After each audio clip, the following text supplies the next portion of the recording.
Bienvenue chez simahost.com, je suis le propriétaire de la compagnie. Nous sommes situés sur la rue Sainte-Catherine, au 4212 Sainte-Catherine-Est, à Montréal. Nous vendons en gros et en détail. Il y a les cheveux de tresses, il y a les cheveux naturels brésiliens seulement. Voici notre produit vedette pour faire les tresses ici à Montréal, c'est X-Soft. Ça se vend en gros et en détail. Il y a les bijoux fantasy et aussi quelques accessoires électroniques et informatiques et quelques produits de beauté. Soyez nombreux à venir nous visiter, on a des bons prix. Merci. Amen.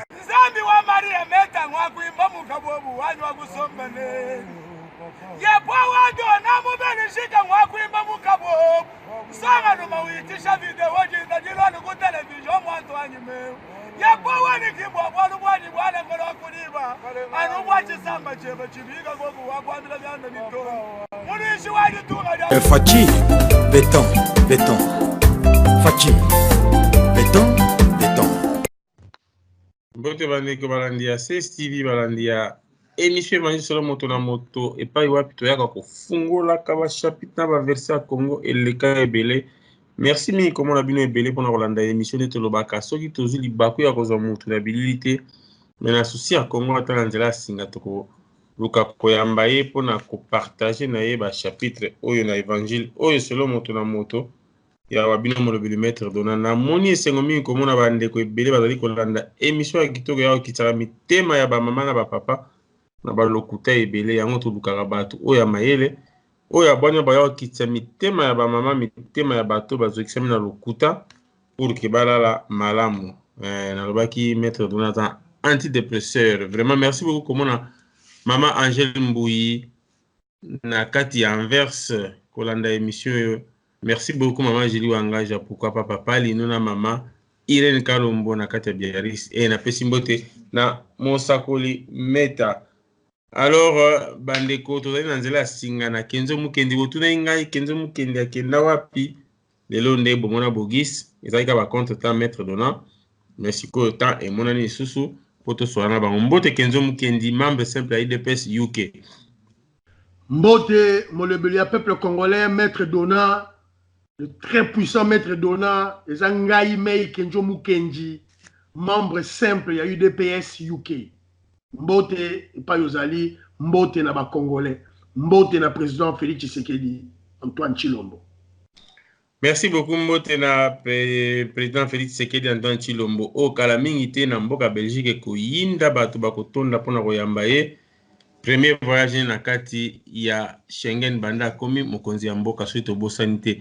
Alors, Kenzo Mukendi, membre IDPS, membre simple à IDPS UK, attaque au membre simple, même tout le monde sous cette IDPS Tokotuna yo, parti na bino et comme mbutu mbutu. IDPS ya Kinshasa et lingi sous IDPS ya poto te, IDPS ya poto et lingi koyo kanana ba combattant te ba bundaki IDPS ya Congo et lingi la diaspora te, mais mbutu mbutu makasi na kati na bino alors que bosi beaucoup na pouvoir, tout monde pour parti na pouvoir ezaka jamais na mbutu mbutu ya bino nini totala ba fismuko kotoyo CG asimbi touche ya makambo ya nomination ba gouverneur ya ba bourgmestre kotoyo au juste yo en tant que membre ya IDPS to tuna mutu musute kaka yo na mayelo zaka nango au ce peuple congolais nini na mokuse juste moi 4 minutes ou 5 minutes na parti oyo. Merci beaucoup, Maître Dona, na motuno otuningai pour la partie na biso UDPS, parti l'unique et le seul parti politique congolais. Maître Dona, on moni parti na biso UDPS, mais bandeli na oyebisayo que c'est un parti qui est né de la contestation. Parti politique na biso botami na mbutu mbutu. Surtout na kati ya lingala. C'est-à-dire que biso la partie politique na biso, bien que ba texte ezali, bien que discipline ezali, mais toza na ba biloko ya biso toza na kati. Oya biso, oyo laksa que le parti vit. Mutu so raza na opinion na ye, il faut alaksa opinion na ye.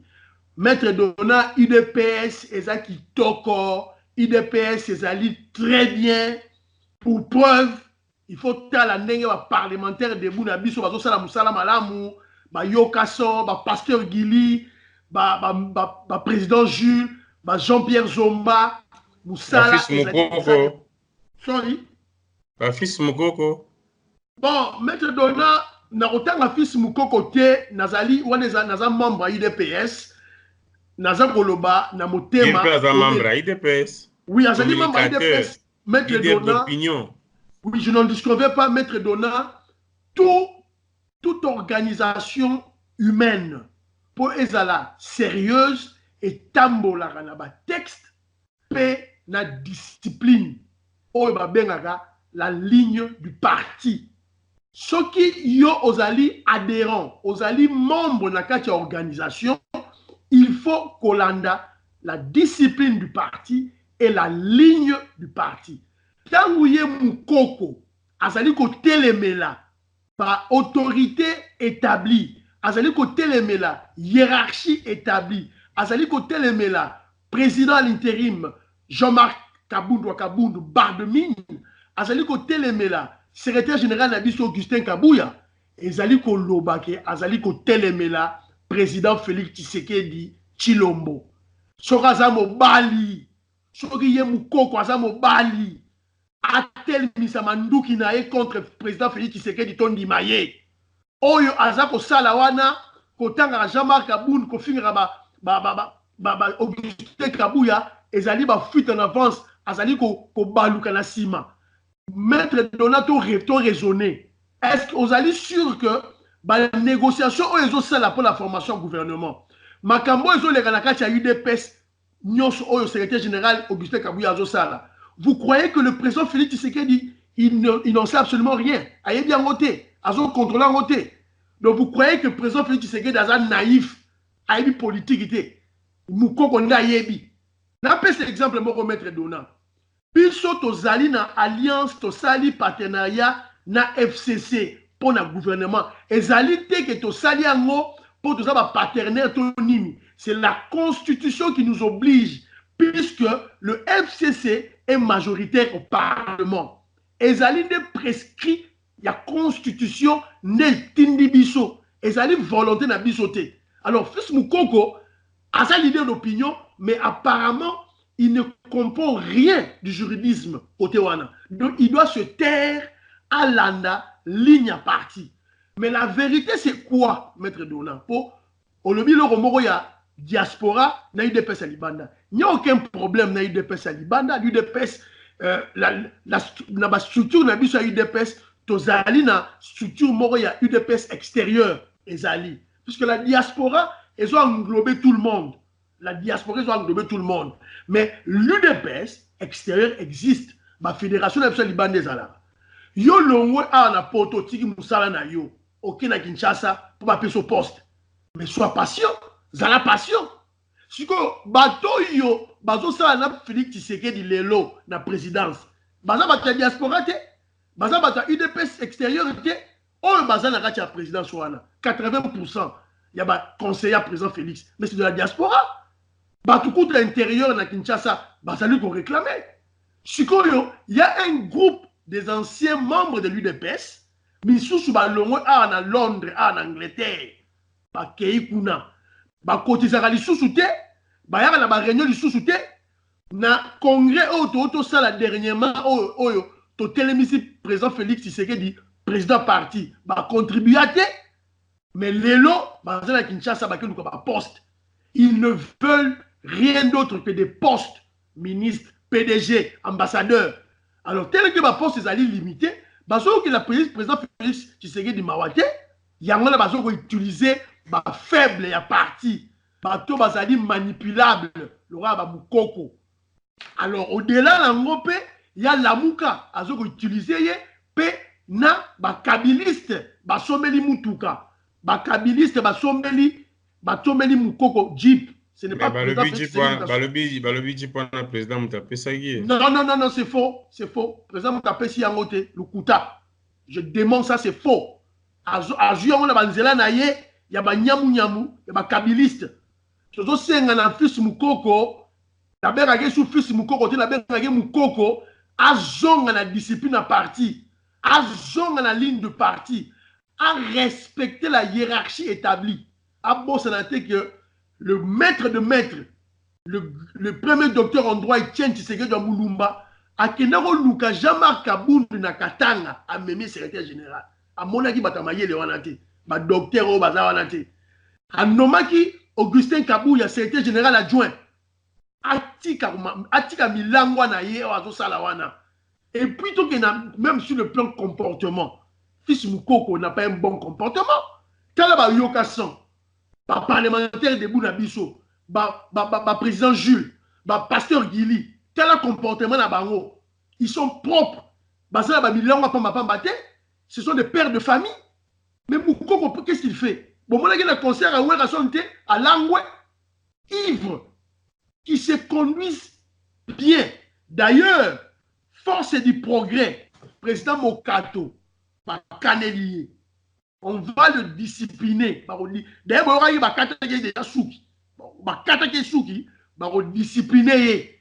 Alors, combattant, alors, Kenzo Mukenzi, oui. Yoki, Ndengo expliqué pendant Mbutu Bozana Ngome. Makamuna bino nyonso na IDPS to la vérité, Bozana désordre de communication, désordre makamuna sur désordre.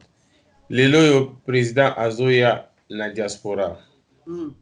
To yebi message ni amala moko pesa et puis en même temps on a anticipé et to yoki pe bande comme suba sa ba vidéo wala wi ke bango ba koya ko l'accès ke ye azana étiquette pe ateki mboka. Oyebi bango ba vidéo salama. Ils ont parmi banalistes mususu ba vidéo log sur ba politologue. Bah ça ba vidéo dans le sens à détourner peuple attention ba sepela na mwana mboka te na nyonso wana to tikilo micro lo ba ndengo lingi mais peuple a comprendre ma munyo zo bana bango. Merci beaucoup maître Dona Neurolobi Fachi Rangers, le président de la République démocratique du Congo, Félix Antoine Tshisekedi Tshilombo Azoya Mikilia Poto sur l'invitation. Il y a un président, je crois, français. Peut-être en Olégalabé, là, je crois, premièrement, France d'abord. Donc. Non, et voyage né, il y a Belgique. Il y a Belgique, non. C'est vous à la Cima. Ouais, il y a invité, il y a Roi. Il y a Roi, ouais, merci pour la précision. Donc, Azoyana Nouana, Agoyambaye par peuple congolais. Le 16 septembre, le 19. Voilà, 3 jours. Bon, la démonstration de force. Pour comprendre que l'UDPS a 37 ans de lutte, pour comprendre que non UDPS, il y a mutuo bato bazo ganga ba combattre ba combattre tout fioyo, c'est l'UDPS qui a créé bango. Pour comprendre que il n'existe pas de combat, il n'existe pas de combattant sans l'UDPS. Si on dit mutuo ebiso nga combattant, on nga za boye, ozaki mama UDPS sera ebiso te. À combattant, pour la démonstration de force, pour la maman Fachi, pour la maître Enzo, pour la docteur Kabanda Basawana. Mais, côté Moussou, on a dongola misu, les sorciers, les abrutis congolais, les ignorants congolais, au coup tabango mingi, oh, ba mi pesa ba pété, ba mi benga ba résistant. Soko moni congolais moral qui na vidéo na média mi bengi résistant, c'est un idiot, un abruti. Moi je n'ai jamais vu une résistance, yozo mi benga résistant qui se fait en dehors du territoire national. La résistance, to le résistant, ba salaka musala bango na kati ya territoire ya mboka. Yozo na poto na France, na Belgique, ozo mi benga résistant. C'est un abrutissement, c'est de l'ignorance brute. Batango okuta bango na pareko. Okuta batango ancien moboutiste. Batoyo batata na bango ba moboutiste ba boma mboka, bateka mboka. Okuta bango na kati ya pareko ba bruti wana, chef na bango le Terminator, Muyibi Munene, le sorcier Honoré Mbanda. On a bengaka illettré. Oh, le Congolais va commis ça savant, Zora na Mutuli, Bungu Toulou, Azama Yelete, Atanga na Yepete. Mais Asala ba adepte na ye, Asala ba disciple na ye, Asala bato yo, bandima na bango, ignorance, bandima na bango qui bourrique au nom du tribalisme, puisque Batouana ba na idéologie, Batouana ba la conviction politique ité. Et loko ezoko conduire bango. Ezali ko drive bango, c'est la haine tribale. La haine contre la famille Tshisekedi. Cette famille patriote, cette famille révolutionnaire, à partir de notre premier docteur en droit, Etienne Tshisekedi Mulumba, Batouana Tsiko ba yini bango. Bazo bundisa bango na molili, mais bako longa te puisque Dieu est là et nos ancêtres sont là. Na kati sikoya badep na bango ya Terminator illettré Honoré Mbanda. Tozana auto bengaka le tribaliste Kérin Mawiso. Na sala qui émission na de la passé na démontré que non, le tribaliste Kérin Mawiso c'était un aigri et puis un illettré brut, ane mayel était. Bon, yeb sangai kenjo mukendi to mona ba on ba to mona ba diplôme na bango to mona ba to mona ba on ba université ba kende ki kaka pona décor. Ils n'ont rien à simuler, ils ne sont pas intelligents. Tout ça, Patrick Mbeko, le bourrique, tout ça, Moussoussou, Baliangando, oh, on a un tonneau vide. Tout ça, Moussoussou, Oyo, tout ça, Mwasi, Candido Keke, Oyo, Honoré Mbanda, à comment on s'arranaye, à ça, Koutumaye, les pétés. Mais, on a mis balai, on a concentré les lots. Oyo to bengaka Jaco Sayala. Jaco Sayala.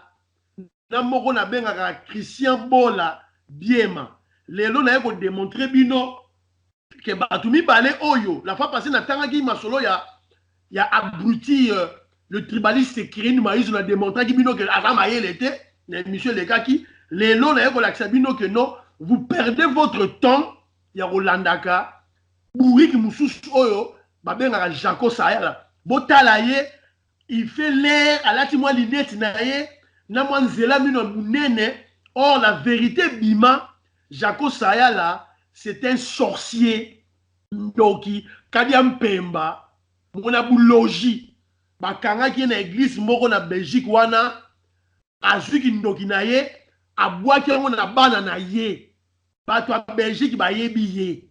Donc faites attention, bilun bolandaka ye na YouTube, il va vous envoûter avec des mensonges, avec la haine. Et d'ailleurs, cet ignorant, cet abruti de Jaco Sayala, a Kendaki Kinshasa, bobi business ni a Kendako Sala. Baninga tanga ba Kendaki Kinshasa, ba sala ba business pour rendre la vie aux gens. Il ba créer ba ferme, ba zo sala ba plantation, ba zo sala ba école, ba hôpitaux. Mais hier a Kendako Sala pompe funèbre. Atekaka ba cercueil. Imaginez ta moutou, boule naye. Akeneki na Kinshasa uniquement pour asala ba cercueil atekaka. Donc pour lui, il veut qu'il y ait des morts. Ba koufa pour y business naye, affaire naye ki na liboso. Donc Jaco Sayala aza moutou, azo bibenga mvuluzi. Nazo ngana démontrer bino que bato yo na moutou na bango ils ne sont rien. Ngana nazo na ba preuve. Beaucoup de la vidéo, vous allez comprendre que ces gens, peuple congolais, ont retenir de rien. C'est ignorance, paix, abrutissement. Ils vont abrutir le peuple congolais davantage. Faites attention. Premier paradoxe, il s'est dit Moutabokoko, Mvuluzi, Atenga Abeta Masolo ya Simon Kimbangu, le grand prophète, Nabiso congolais, le prophète de Noir, Simon Kimbangu. Mais tant Akebala, une prophétesse, Maman Bibiche, Akebala prophétesse Bibiche, dans l'église chrétienne. Quel paradoxe! Yo lobi koza mutu ya bokoko, ya Simon Kimbangu. Mais comment yo Akebala dans l'église? Bah comment bien frère Jaco Sayala? C'est un sorcier. Paradoxe à Liboso. Paradoxe à Mibale. Il se dit résistant. N'est-ce pas bino? Si on dit congolais na porte, on dit résistant. C'est un idiot. Amaye l'été. La résistance se fait dans le territoire national. Au moment où on a l'exil, on a bien un résistant. C'est faux. Tu es un combattant. Et pour un vrai combattant, il faut que la membre y a eu des pèses. Donc, comment voulez-vous Moutumo Bimba Azomi Benga résistant. Balobio élection en Mboka Zamabe. Mais Yewana a soutenir Martin Fayoulou. Par quelle magie? par quel mécanisme politique, par quelle idéologie ils ont changé. Donc, ce sont des faussaires, ce sont des abrutis. Oh, on aurait une bande, baby samutu. Bato yo, au moment na bango, élément na bango liboso, élément na bango en commun, c'est la promotion et la publicité du Rwanda na Kagame. La promotion na publicité. Bango musala bango osala kaka bakumisaka Rwanda na Kagame. Ba benga kutu Kagame muto makasi, Hitler d'Afrique, occupation rwandaise au Congo, donc pour la bango Rwanda comme superpuissance na Afrique. Or, c'est une fausseté. Ce petit pays parasite, pauvre, et ça, est là comme côté devant la grande, imposante, combattante RDC. Rwandais, l'autre côté, Kagame, l'autre côté devant Congo. Bon, on a batouana, basana ba titre na bango, basala kaya buzoba. Jaco Sayala, le sorcier Jaco Sayala, a ça qui titre moko awa o. Bon, on a coupure générale, il y a Inga. Il y aura titre Kagame et Kabila, bazo sala, coupure générale à Inga. Alors bien, on regarde pour la ligne, puisque le président Félix Tshisekedi a dit na Inga, pour ça, le projet, il y a Inga 3 qui va coûter 14 milliards de dollars. C'est-à-dire qu'un projet d'investissement pour que le Congo exporte le courant, exporte l'électricité dans toute l'Afrique. Bon, la dimension de rejoint, ma devise. Yeshiko a accueilli, à ce titre, oh non, Félix Enani Kabila, na Kagame, banzambe na bango. Kabila na Kagame, bakoma banzambe, bangwanda, il y a Jaco Sayala, il y a Christian Bola, il y a Bokechu le singe. Et puis, au moment où oh non, à un titre Moussoussou, la délégation du Sénat français pour chasser Félix au pouvoir. Bon, ça l'arrête, le bon qui est dans le Sénat, Ngwanda qui est dans le Sénat, Félix Tshisekedi va soutenir par les États-Unis d'Amérique. Le bon qui est en France, Félix Tshisekedi attend les États-Unis d'Amérique. Yoroleka, superpuissance mondiale, Yoroleka. Maël les a dit noter. Donc, pour comprendre que c'est Moutoyo, Azali, bourrique, ignorant, abruti. Peuple congolais hollandais, il n'est pas au côté de l'Iboulou. Deuxième Moutou, Oyo, na mona rapeka na banet, Moutou Oba benga Christian Bola. Christian Bola, Biama.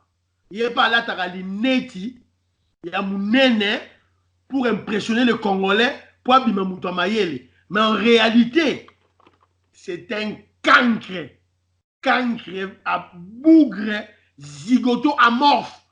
On va bien vraiment sans cerveau.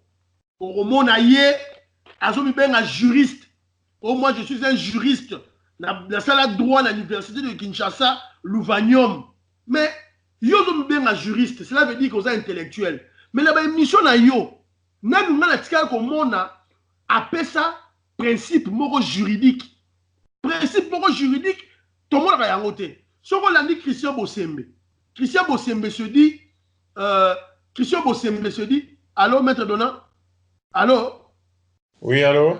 Voilà. Ok, so, il y a un rapport à mon silence mogo. Christian Bosembe se dit juriste. Mais ce qu'on a dit, mission il fait toujours allusion au principe juridique dans l'article. Mais ce faux juriste, ce fou juriste, ce faussaire, oh Yamibengi, juriste, oh licencié en droit à l'université de Louvanium à Kinshasa, le Kouta, Christian Bola. Comment vous le voulez un juriste? Mais tu as un leader. Attention, c'est un juriste, ça a quand même un peuple mokonzi. Mais justement, c'est ça le paradoxe, maître Donna. On va dire que tu seras au Kosabatu, au Kosabatu, mais il y a un acte au Kosabatu.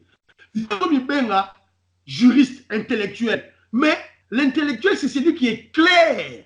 L'intellectuel, c'est la lumière pour éclairer la population. Mais yo, on a un peuple mokonzi, chef na yo, l'ikap, un singe, baboun, bokechu.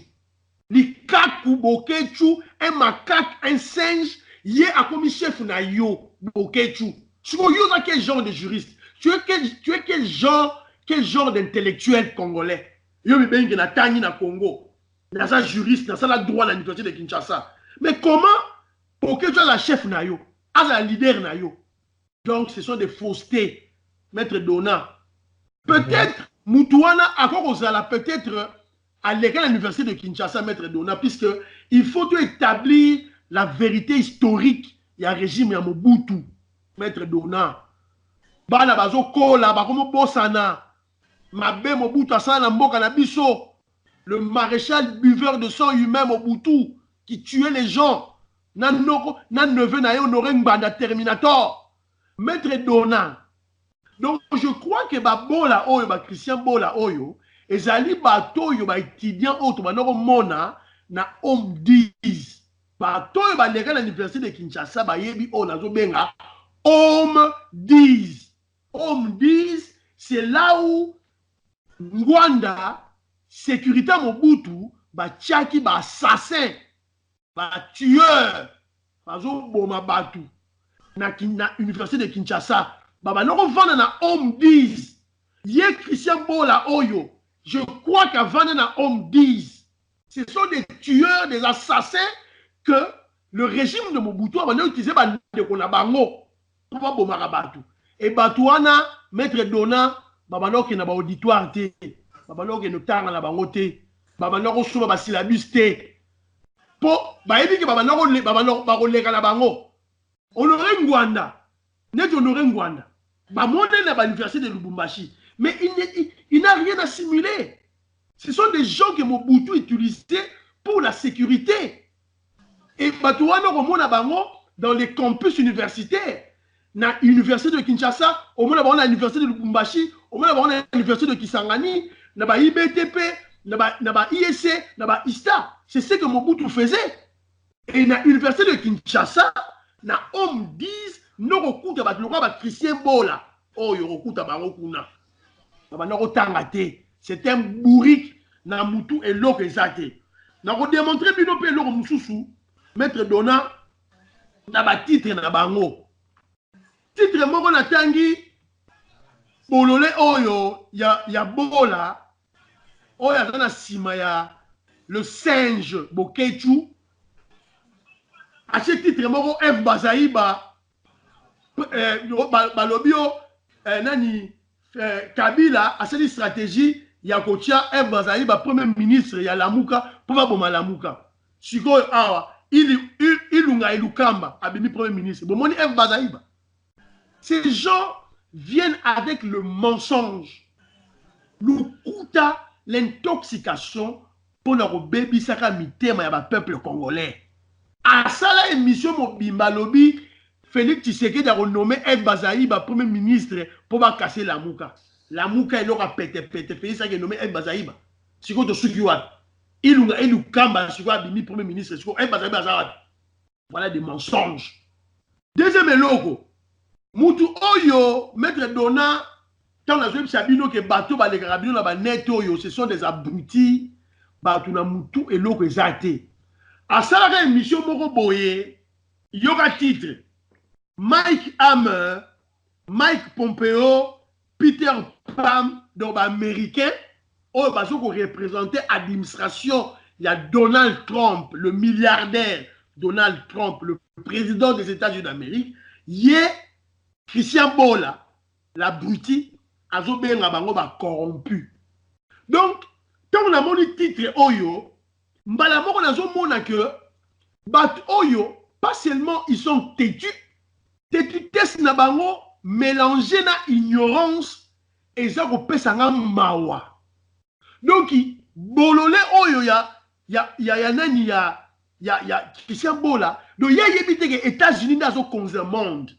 Ce sont les États-Unis d'Amérique qui yemuta corrompre batu. C'est les États-Unis d'Amérique qui donnent le pouvoir aux gens. C'est les États-Unis d'Amérique qui déterminent les politiques ya batu mususu. Donc comment yo qui nous corrompre un secrétaire d'État américain. Comment yo corrompre Mike Hammer, l'ambassadeur plénipotentiel des États-Unis dans le Congo. Peter Pam, corrompre nini. Chef Nabango, Donald Trump, un grand milliardaire. Yo Christian Bola, il y a salaire ya bateau. Il y a salaire à bateau. Il y a motivation pécuniaire to financière bazwaka pour la misala bazwaka ba prime de risque ba futaka bango yo yebiango au Congo ba na combien ça c'est de la folie tu as moins 5 minutes pour clôturer le message na biso lelo oui maître Donald na seulement que na Christian Bola oyo nasuka et muto aya ko sala émission moko boye a lobby Félix Tshisekedi ateki Congo Félix Tshisekedi ateki Congo na primi mais yo Christian Bola yo nani yango pa sombi Congo siko nani yango sombi Congo siko yo soko tangi siko Félix Tshisekedi ateki mboka ozoba Félix Tshisekedi ateki mboka siko yo za bolole obotemi na neni obotemi na 2018 siko yo Mobutu Sese Ngwendu wa Bwazabanga oyo anomaka directeur du cabinet na ye le Rwandais Bisengimana Barthélemy Bisengimana Rwema na juin 1969 on a voté mboka te. En 1969 Mobutu a nommé un Tutsi Rwandais directeur du cabinet na ye et nous sommes dans un système présidentiel. Donc le directeur du cabinet fait office du premier ministre. Voilà teki mboka te. Tangu Mobutu na Honoré Ngbanda bazui Museveni Kaguta président oaza lelo oyo Museveni batie na pouvoir na Uganda na 1986. Or bayebi que Museveni azali Tutsi Rwandais. Or na Uganda les populations Tutsi n'existent pas. Les populations autochtones Tutsi ezalaka te. Ya me bazwa Mobutu na Ngwanda bazui Museveni aza Tutsi a Rwandais batie président na Uganda. Wana bateki mboka te. Tangu na 1997 na 1997 Mobutu azo kima batiki pouvoir na Rwandais baye afdel baye ke ba Rwandais bazoya. Wana bateki mboka te. Mozala liboma na mutuna yo. Mais avant botu na Félix Mituna wana zo yebisa bato bazumi benga ba résistant des Congolais on a mutu eloko ezate des abrutis congolais bancien moubutiste. Tango bino bozo tuna Félix Mituna, bino to tuna bino Mituna. Bosolana Honoré Ngwanda. Boyebisa biso babomaki professeur Bingoto pona nini. Mobutu en 1994 aboma professeur Bingoto pourquoi? Baboma professeur Pinga Senda pourquoi? Baboma mwana Mobutu Konga Mobutu baboma epona nini? Christian Bola, Jaco Sayala, Honoré Ngbanda, Candido Kweke, Keren Mawizo, Patrick Mbeko, botoune la biso Honoré Ngbanda, bilo bokuta la rana ye. Baboma professeur Bingoto pona nini? Baboma professeur Pinga Kasenda pona nini? Baboma Konga Mobutu pona nini? Ni tourne la pesi bango maître Dona, ba pesa biso biyano. Mais maître Dona ko ti karaté pesa biso nzela, to le karato bete ke bato ba fimbu, to rappeler peuple congolais que bokeba na bato yo bazo mi benga ba résistant. So yo ki muto so mi benga résistant, c'était un abruti, c'était un Congolais ignorant, idiot. Un résistant, il faut à la moka dans le territoire national. La résistance ne se passe jamais en exil. Voilà, on peut prendre l'exemple de Gaulle. De Gaulle, Baboyara yé à côté de la résistance. Vous voyez bien l'autre côté. Maître Dona, pour la conclure, Maître Dona, merci beaucoup d'avoir une opportunité. Pour la conclure, Maître Dona, et si on a Congo, prescription constitutionnelle, et vous allez respecter la gratuité de l'enseignement. École au Félé, la scolarité gratuite, school free. Félix Tshisekedi d'Arobanda Yango, depuis Bisoto Botama, depuis le Congo, Chiki, et Zalara Mbongo, Tozo Banango étape par étape, et au Banango, il y a l'école primaire, il y a public, il y a l'État. Oh, Félix Tshisekedi a banni qu'on réflexionne Yango, pour y a de mauvaises langues, bah, Congolais, mi tema mabe, bah, Ndoki, badongolo misi de sorcier oya lamuka na oya ba pareko on a ba kabiliste bazo koloba oh pour gratuité boso ba boyi gratuité de l'enseignement si ma ba yo o to ndimi yango mais na ba école nini boke na école bokengeli boke na école à Kanchachi na ba école nyoso on a réflexionné il y aura des bancs et les prophètes des instituteurs ba rozala payer et le frais de fonctionnement de chaque école et Gobima. Il y a un budget de 28 millions de dollars par mois. Donc, ils ont environ, ce qu'on salaire par an, ils ont payé ça, 28 millions fois 12. C'est ça l'enveloppe budgétaire pour leur soutenir enseignement, il y a Ophélie. Mais graduellement, mais il y aura des réflexions, il y aura des, comment je dirais, qu'on rénover l'instruction, l'éducation, Nambo Kanabiso, et puis mettre, bien motivé pour enseignement Nabiso qui est liboso. Mais, et là, il faut mettre la présidente Fatima Boko, maître Dona, il faut mettre la moine Maboko, à Sali et Loko, pendant 18 ans, Kabila Kokate. Pendant 32 ans, Mobutu a Kokate. Pendant 4 ans, Laurent Désiré Kabila Kokate. La gratuité de l'enseignement. Le Rwanda ezali que panafricaniste, Lamouki. Or, Félix Tshisekedi, c'était un patriote, un nationaliste, et puis un panafricaniste à Sepeli. Tant que moni que Félix Tshisekedi a simi mboka na éducation, na enseignement, c'est que mutu oyo président otozana ye azana souci ya mboka wana. Lelo to loba wa maître Dona président Félix Tshisekedi akelaki ko inaugurer hôpital moko basali ya sika na limete oyo soins médicaux et kozala différentes na soins oyo congolais azozwa na Inde. C'est-à-dire que ce que mutu na beli en Afrique, na Congo, na Kinshasa, avant il y a un poto, mais quand nous hôpital wana basali eza na limité. Eza na limité basali ba inaugurer ngo lelo za sika, na ba équipement ya sika. Donc oyo mutu abelaka cancer, obelaka soki hernie, oza na problème ya urine, ba test ya makila nyonso, bazo sala ngo wana. Et ce qu'on beli maître Dona paiement ils ont 6 000 francs. On a 6 000 francs, bah soigner yo, bah ça le examen, sorry, et puis bah pêcher bah kisi.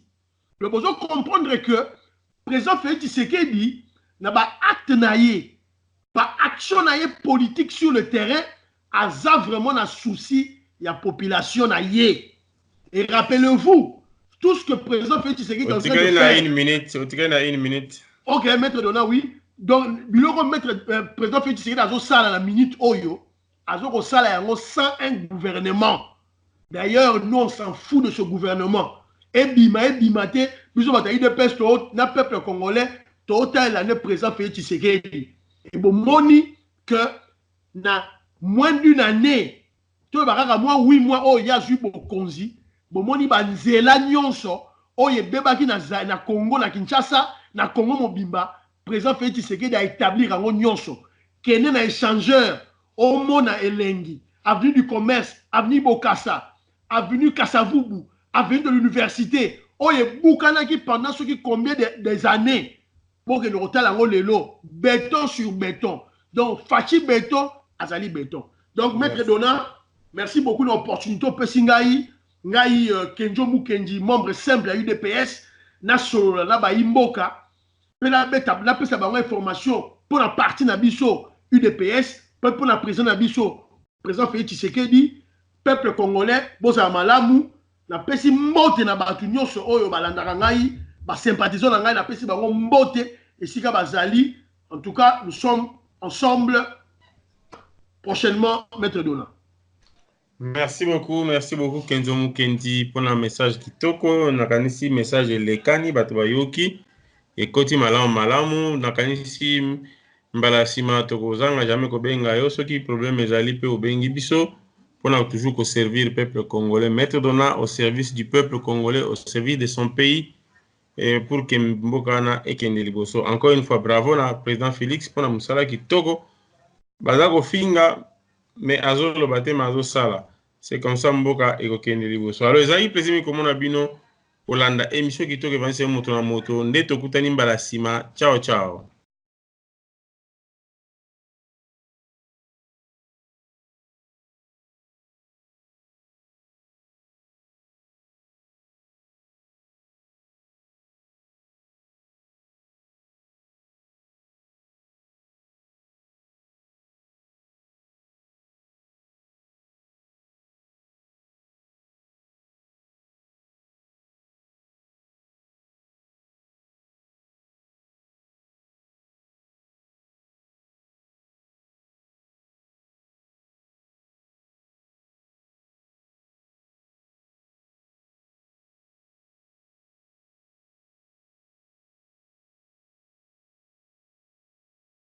Fachi, béton, béton. Fachi, béton, béton. Amen. Zambi wa Maria meta ngwakuimba mukabobu wanyu wakusombane. Yebwa wado na mubelishika ngwakuimba mukabobu. Sanga no mawitisha video jinda jilwani ku television mwanto anyime. Yebwa wani kimbo bwanu bwani bwana ngolo kuliba. Anu bwachi samba chebe chibiga gogo wakwambira byanda nito. Munishi wali tunga ya